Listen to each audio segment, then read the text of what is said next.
Hi there. I would like to talk about those people who go way out of their ways to rescue and to petition for those people who have murdered and raped and plundered and whatnot. Yeah. So I find it extremely puzzling, to say the least, why people would go through Herculean trouble to rescue violent offenders from getting a little bit longer prison term. So it just is beyond my understanding why such thing exists in people's brains that need to rescue a violent offender. And I read about this and I was absolutely stunned and puzzled about it. There are Hollywood movie stars together with really famous lawyers and other famous people and humanitarian always who will do such thing. So what kind of mechanism creates this outcome of way of thinking? I don't understand. Can anybody tell me, is there a psychologist out there who has an explanation for this? I would very much appreciate it, because I cannot possibly understand it. I want to get rid of those people. And there are people, I want to get rid of the violent offenders. And there are people who are doing everything they can to rescue them. They put all of their life's effort and money and unbelievable struggles into saving those people from going to prison for 20 years or something. They want to get them declared innocent. That's their goal, I guess. So that they can hurt, maim, and plunder some more, and rape more little girls. So, where is this mindset coming from? I don't understand it at all. So I want to thank everybody who is willing to engage into this conversation. I don't care who it is. It could be somebody with multiple personalities. It could be one personality coming to my channel while the other stays at home. It could be anybody. It could be a guru person who's hiding as a regular guy. It could be a serial killer. It could be a former butcher who maybe he's just having a blast to give me a hard time. It could be an ex-photo model. Could be a market psychologist. I don't care who that is. Okay?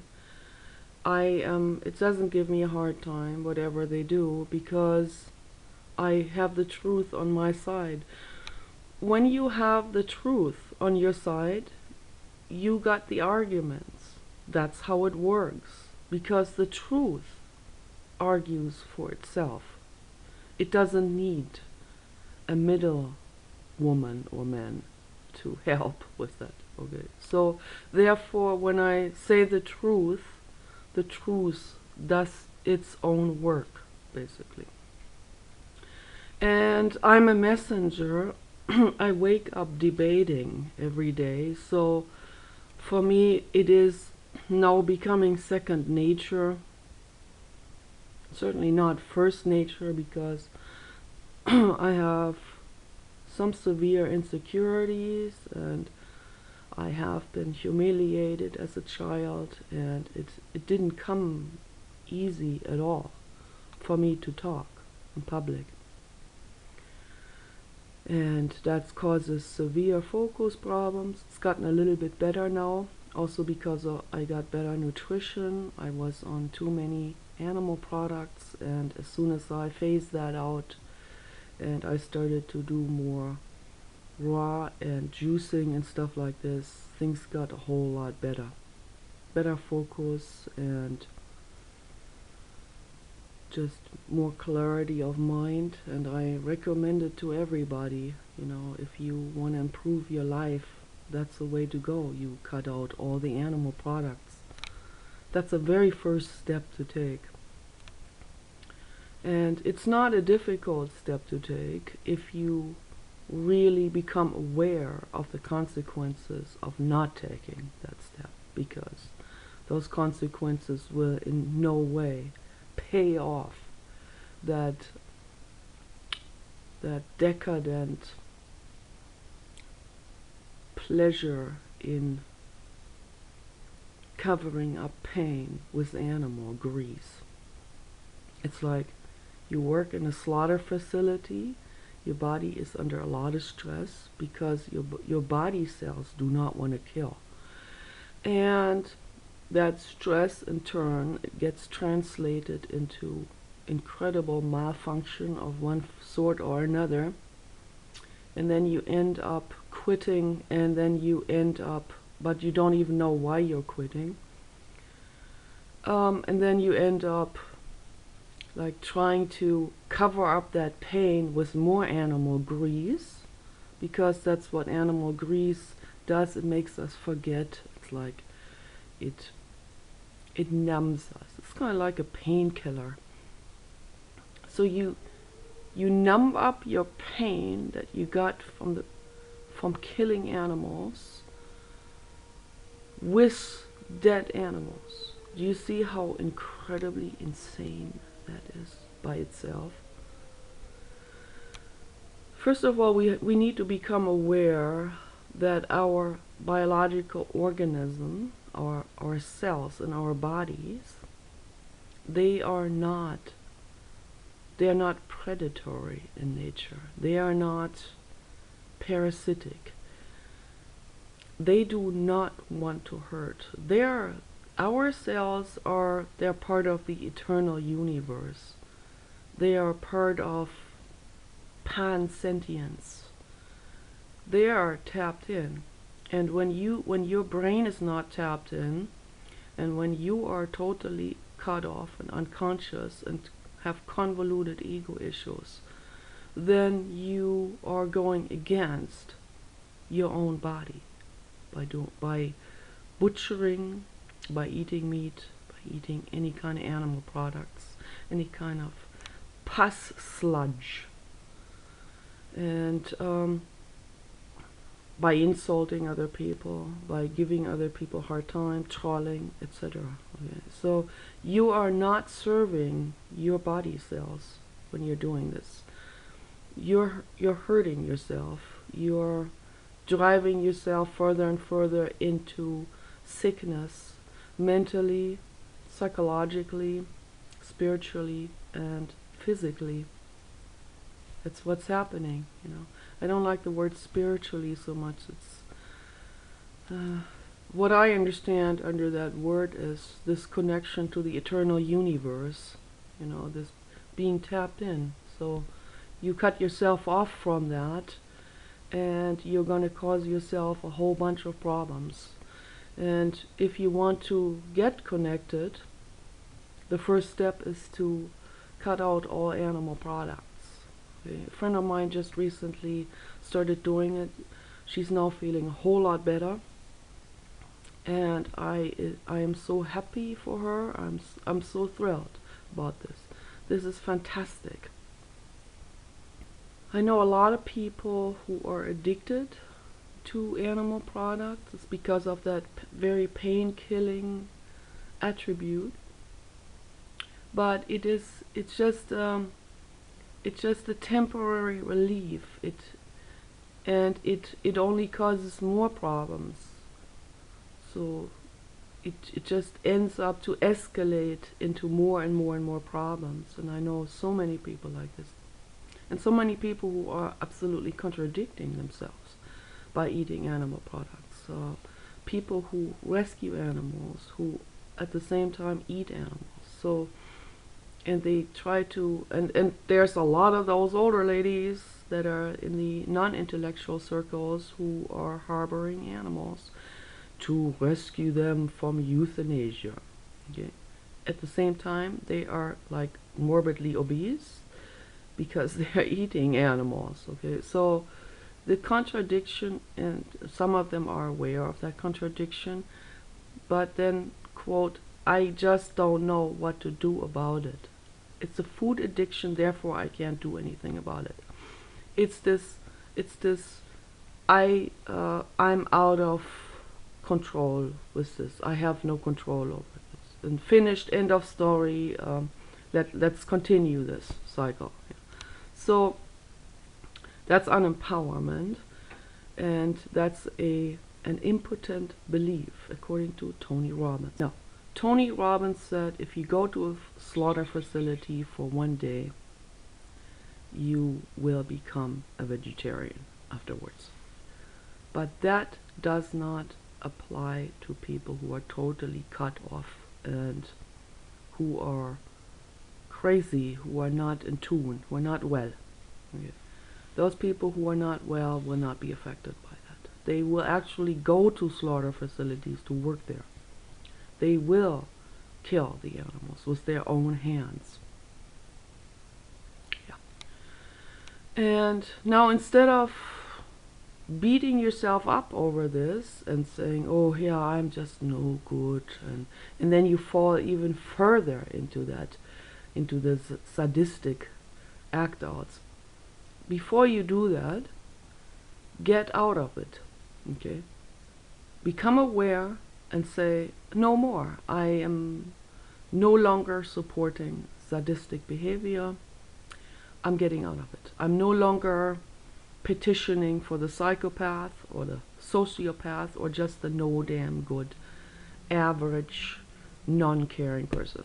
Okay, so let's get out of it. Get out. Don't be one of those anymore. Don't petition for those anymore. Break out of it. Make the decision to get out of it, out of negativity, out of sadistic behavior, out of trolling, whatever, Get out of it and start to support life. And by that I don't mean human only. I mean all life. That seems to be very difficult for a lot of people because they have been indoctrinated for thousands of years. Okay, so that needs to stop. Okay, no more speciesism, no more blindness. Look around you. There's life everywhere. Okay, and that life wants to live in harmony. It doesn't want to be bombarded with pesticides. It doesn't want to be bombarded with negative music. And there are studies done that show that rats and plants, for example, and I hate animal testing. I wish that they had not done the animal testing. But plants, just as much as rats, react in a negative way to negative music, like harsh, like chainsaw type of music. Okay, whatever that is, if it's heavy metal or speed metal or death metal, or if it's rap music with scratching sounds, it doesn't matter what it is. If it's coming from a mindset of negativity, if it's coming from disharmony, if it's like a chainsaw sound, and chainsaw sounds themselves are very, very hostile sounds, and plants perceive that as hostile. and it causes them stress. They found that out. The plants are creating stress reaction. They produce certain chemicals. This It's an indication for stress reaction. So, and the rats, of course, as well, and the rats drink more water because the body is going into a higher gear of metabolism in order to, it thinks it needs to get rid of any kind of toxic invasion. So stress reaction, okay, and people think they are exempt from this, but they are not exempt from that at all. So people can create all kinds of stuff, all kinds of mental illnesses, hallucinations, and physical, complete physical illnesses, lethal illnesses even. I don't want to say these negative words.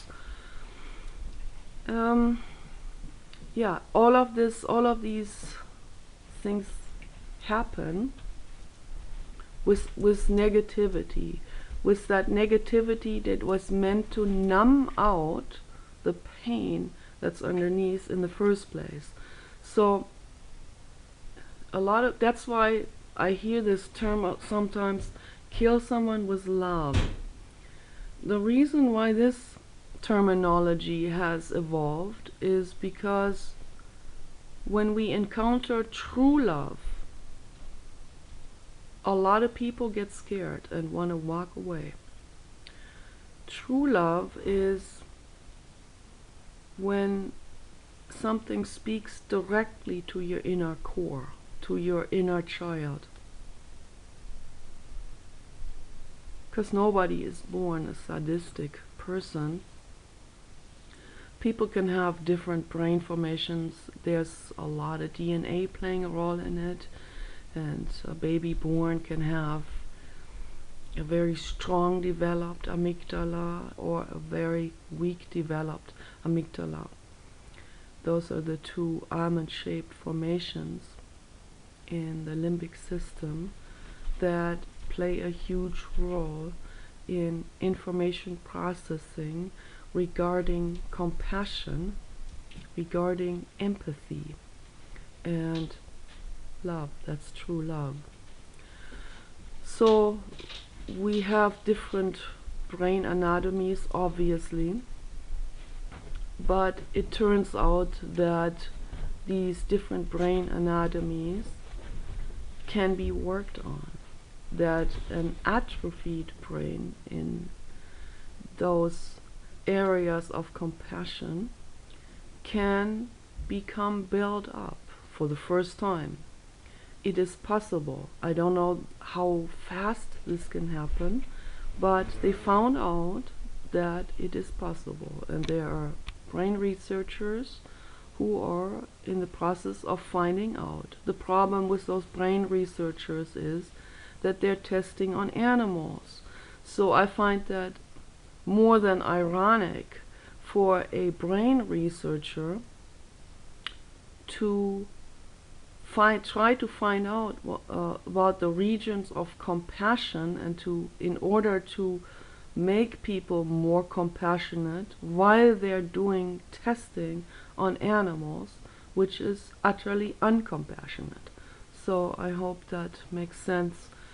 And I wrote to them letters, but there's no response, of course. And the Dalai Lama is also doing research on that, and he doesn't seem to have a problem with the rat testing and whatever else they test.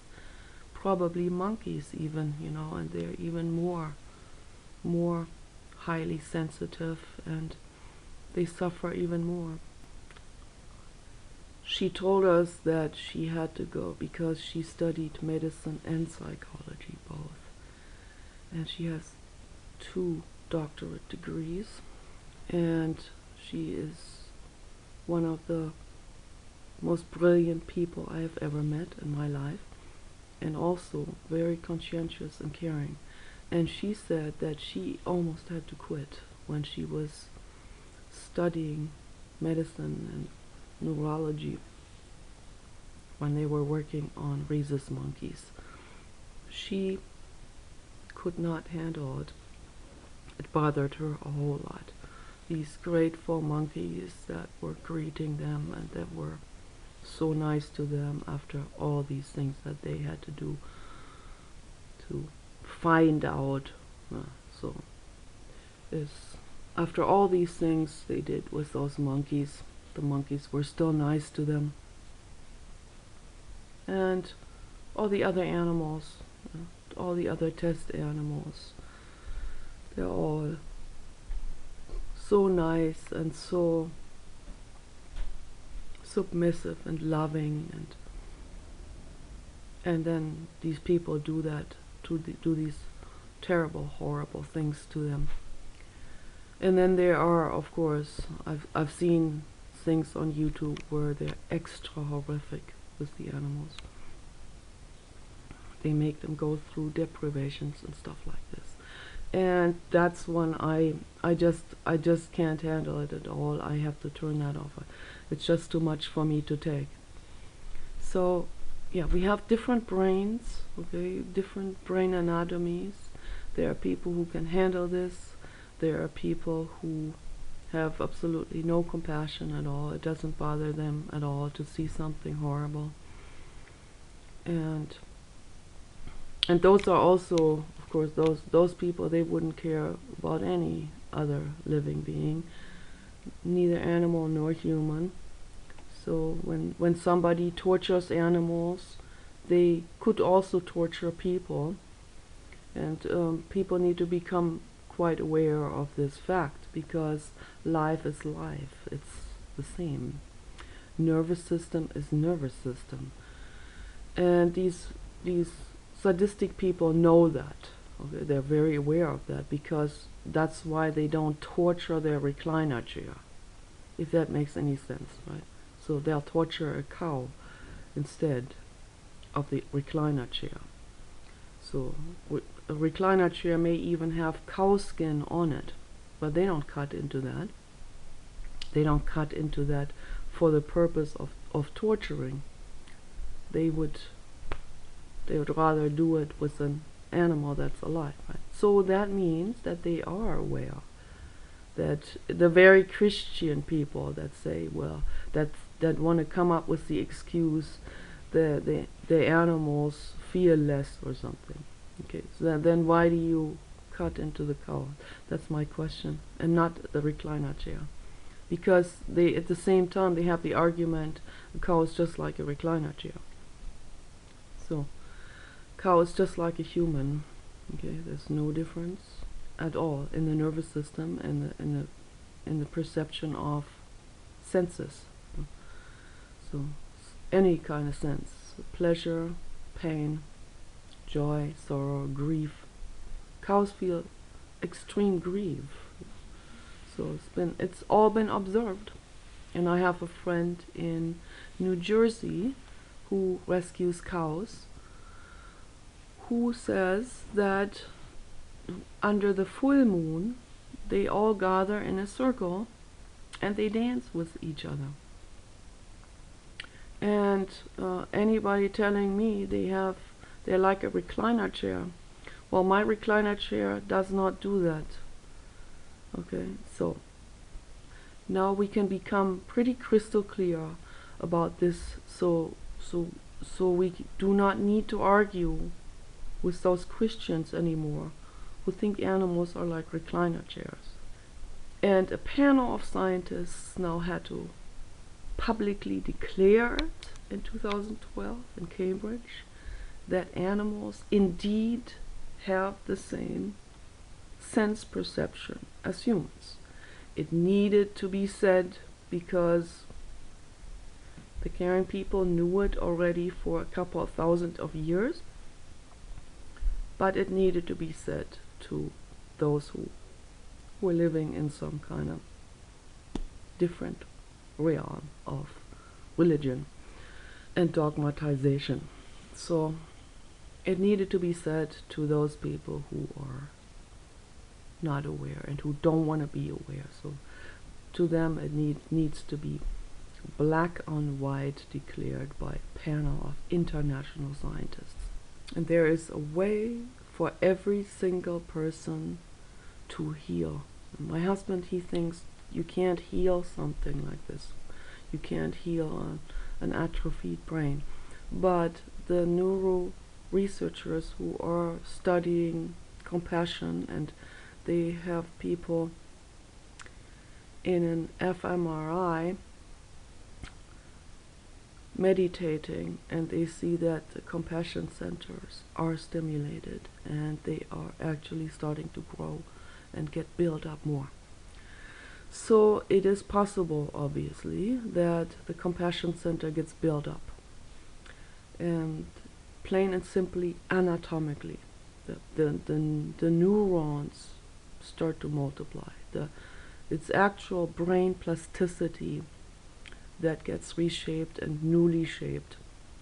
And so I think this is fantastic, fantastically hopeful, and it puts a totally new perspective on things. And so, I mean, it is a slow process, and of course, when somebody is torturing another living being, that person needs to be stopped right away. That's just common sense. And that person needs to not be petitioned for, and that person needs to go to prison. Finished. Okay, I'm sorry about this. Okay. But maybe we can apply the compassion meditation in prisons, so that maybe there is a chance for these people to be rehabilitated. So it would be great if this could be built up more. But in the meantime, the prisons are just flowing over with people who have done violent acts to another. And they're letting prisoners out, and that's not a good idea. But we don't have enough facilities to accommodate all of these people. So this is very tricky, all of this, you know. And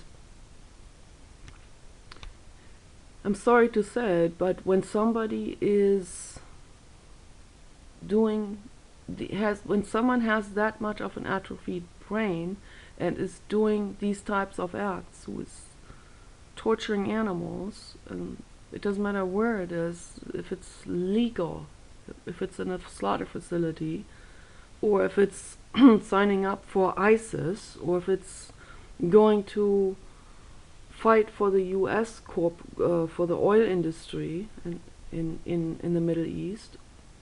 So it doesn't matter what it is. If somebody is out there to hurt someone else for whatever reason, that person should not be here.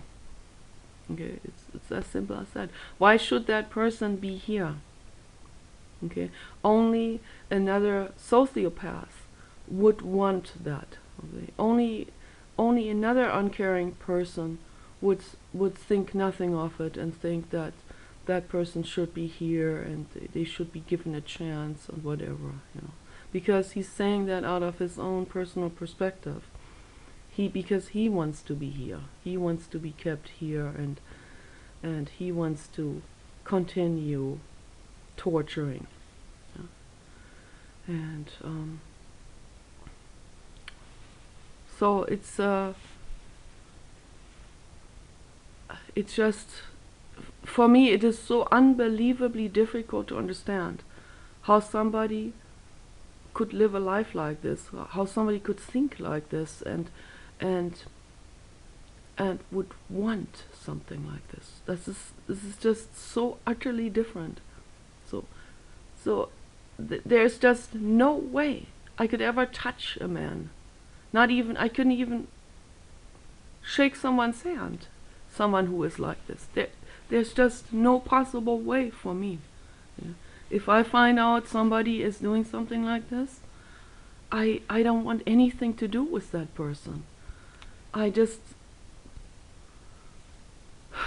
know. I have to take this back. I have to take all of this out. it's not a peace message, and it's the trickiest thing in the world for me, you know. I want to talk about this. We need to shed light on it. We need to become aware about it. At the same time, I see myself having severe hatred. I can't teach when I have hatred, okay? Then I say things that are not a peace message to the world, that actually will have an effect of putting these people further down, you know, that further than they already are, and it's just negative. The whole thing is like, I want to help so badly. I want to help everyone, you know. I want to even help the crippled person to expand those crippled regions and make them become big and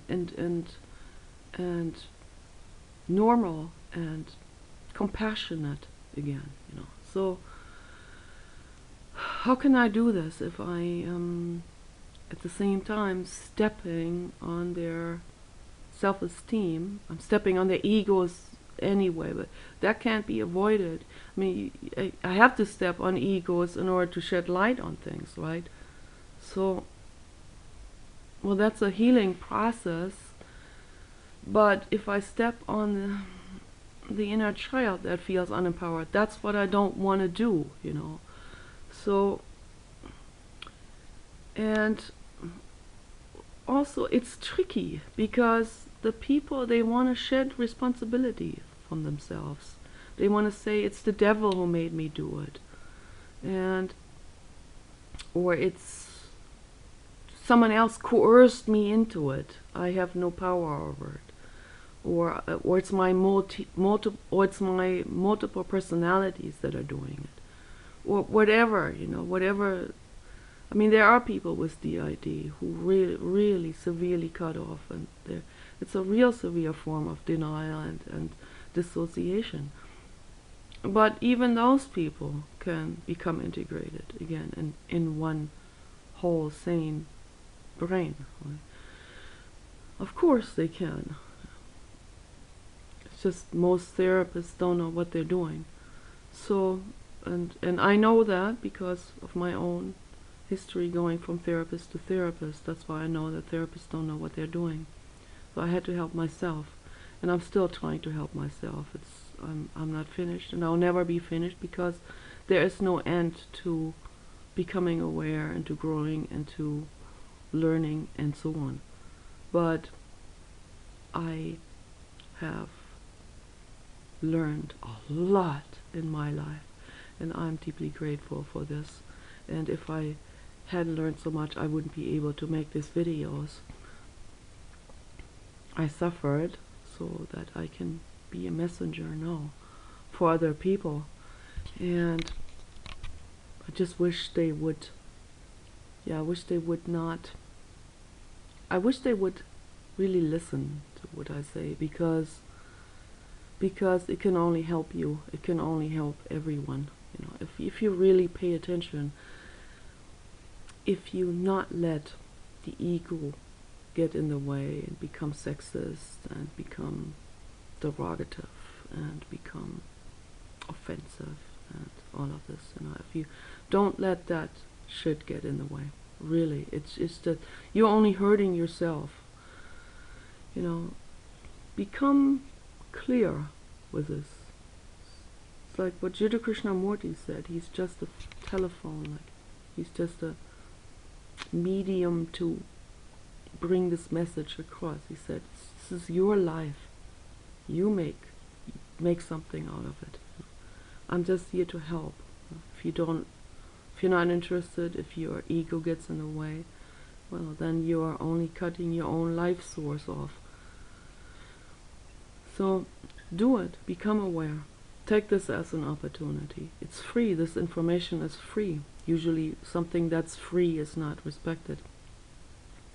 So I would have to charge you $1,000 per video for you to see it as a little bit more precious, right? So, but get rid of all of these misconceptions. So this is free. free information, it is valid information, it's the truth, it's wholesome. I'm not ripping you off, I'm not selling you anything. I don't have an agenda of any sort. Okay. I'm not looking for a boyfriend. I am not trying to appeal to anyone. I don't need a compliment. I don't even need a subscription. Okay. I don't even need to have supporters. What I want is that people use this information to make their lives better and make the lives of others better. Okay, so I subscribe to everybody I like, and out of this mindset I kinda feel like other people should do that too, and if they don't do it, I kinda see them as selfish. So, but that's only like, it's a gesture thing. So other than that, I don't care about the subscription. Whether someone subscribes or unsubscribes, I don't care about that. It's just this, it's a gesture. It's just one more clue into somebody else. It's like, if they subscribe, that's a gesture of kindness. It's a kindness and mutual respect. They see I subscribe, they would, if they like me, they would return the favor. It's just like shaking someone's hands, like being friendly, you know. So I just wish the message would get out, but not for me, okay, for you, for the other people, for the other living beings, so that we can make life better for all of us. Okay. I think it's almost everything will get misconstructed and misunderstood very easily. This happens very easily out of different mindsets and out of different expectations. So everybody who wants to get better and become a more compassionate person, I recommend to do compassion meditation. The best one is the one from S.N. Goenka, the Vipassana meditation, and they have these 10-day courses that they offer for free, and they only take donations at the end of the 10 days, and they give people raw, vegan, fresh food to eat, which cleanses out the body, and they can do the meditation much more successful with this. And people are not allowed to talk during these 10 days in order to really go within and explore yourself. That's what you've been trying to run away from for all these years. So that meditation and other compassion meditation forms have proven to grow the compassion areas in the brain, the amygdala, the corpus callosum, and all these different formations that help with information processing that has to do with empathy. So that will grow, and once this is growing, there will a lot of pain come up, and there will also real guilt, real grief come up over that, what some people have done. I haven't done much horror in my life, but when I'm lying in bed at night and I contemplate, I have, particularly when I feel good, then the guilt comes up over those other beings, guinea pigs that I have left alone at home for too long, like because I was drinking with friends, and then there was my guinea pig sitting alone in the cage at home, you know, all night long, and has nobody to communicate with. These things, they do come up at night, you know. Incredible grief over this, and I have never hurt an animal physically. I have never hurt a person physically. When I was a child, I was jealous of my brother, and I pushed him over, and he had a concussion, but I didn't mean to caused him a concussion. I had incredible guilt feelings for that, and I felt like a rotten person. I felt like a criminal, and my mother treated me as such as well. But the guilt and the grief I have over the things I have done are things that a lot of people have done out of just not knowing, not being aware at all, not being tapped in at all, not out of malicious intent, but out of just recklessness, and not being consciously aware at all. And when these thoughts come up over the guinea pigs, how they suffered in loneliness, many nights where I was drinking with friends and I wasn't at home. It was horrible. Although my guinea pigs, they really had it a whole lot better than other people's guinea pigs. My guinea pigs were all really tame and really relaxed. They were so relaxed. And that's very unusual for guinea pigs, because guinea pigs in nature are not relaxed at all, because they're prey animals and they constantly have to look over their shoulders, because there's all kinds of predators on land and in the air that will get them. And that's why they live underground in burrows. So my guinea pigs, they were so relaxed, they were not afraid of anything or anyone. I had a sadistic girlfriend once who put the rat of another friend who I was living with into the cage of my guinea pig, and I didn't see it right away, and by the time I saw it, the rat was on top of the guinea pig, plucking off an entire stretch of hair, and there was just this really red irritated white skin underneath, and the guinea pig was so stressed out over this. Of course I took the rat off the guinea pig right away and separated them, and my sadistic friend was having a real great time, and so I kicked them out, of course, and then my guinea pig developed a fungus under the belly because of the stress situation that caused the immune system to get weakened. The brain formations for compassion can be healed, and they can grow if we give it a chance, and we should absolutely strive to do this, because it would make life for you and everyone else so much better. We can create a paradise on earth, and I can't talk enough about this, because we can do it. We have the tools to do it. So let's do it. Take care.